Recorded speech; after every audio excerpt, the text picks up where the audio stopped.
All right, so this is a very similar case.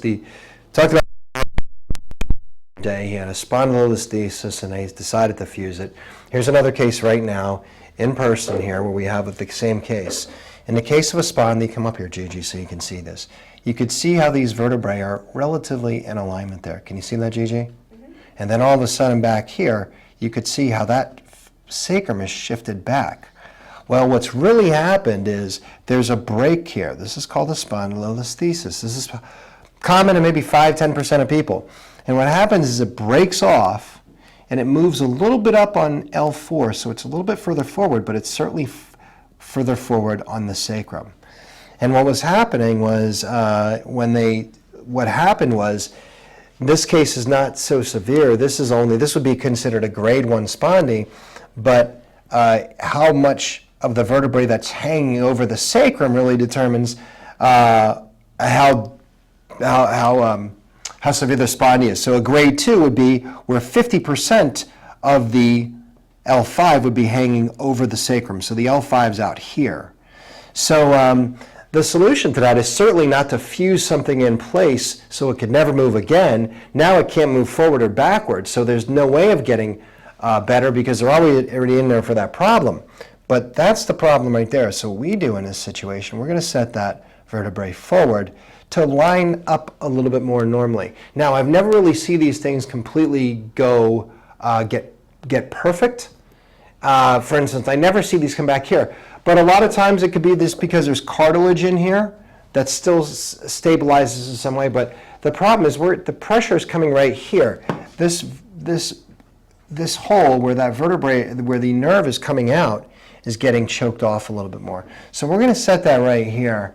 We're going to scope and analyze this patient. We're going to get her adjusted here. But that sacrum is the issue there. Very similar case.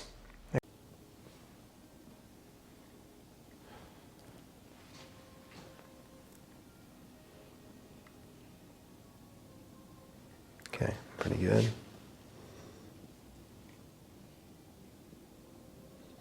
Upper dorsal here.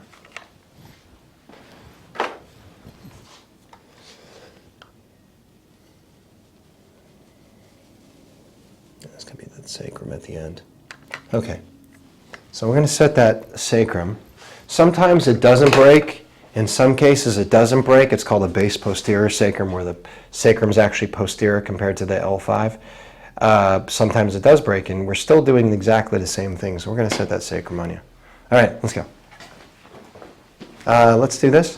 Let's lie on your right side facing me today. And I'm going to be over against the wall. So if you can face me, I know. Yep, spin this way. Perfect. Okay. All right. Perfect. I'm going to set that L5. Come up this way a little bit. Good. So on this one, we're getting right on the sacrum, right here. Go ahead, breathe out.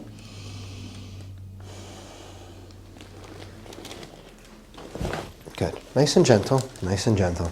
Okay, come on over here. We're going to set that up. Thank you.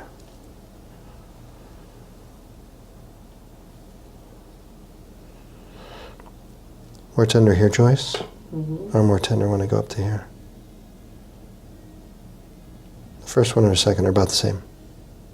There or there? There. Thank you.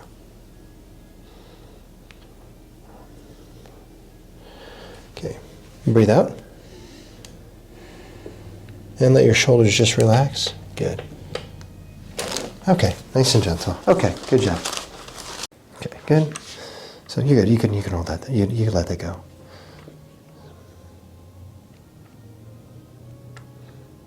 Or down towards the center there. And this one was way out all the way to the left, and you can see how that's coming right into the center there. Much better. So this Luigi Mangione was suffering with terrible back pain. How are you holding up? Have you noticed a change since you've been in here? It's been changed. Okay, all right. What have you been here, 3 weeks now? Yes.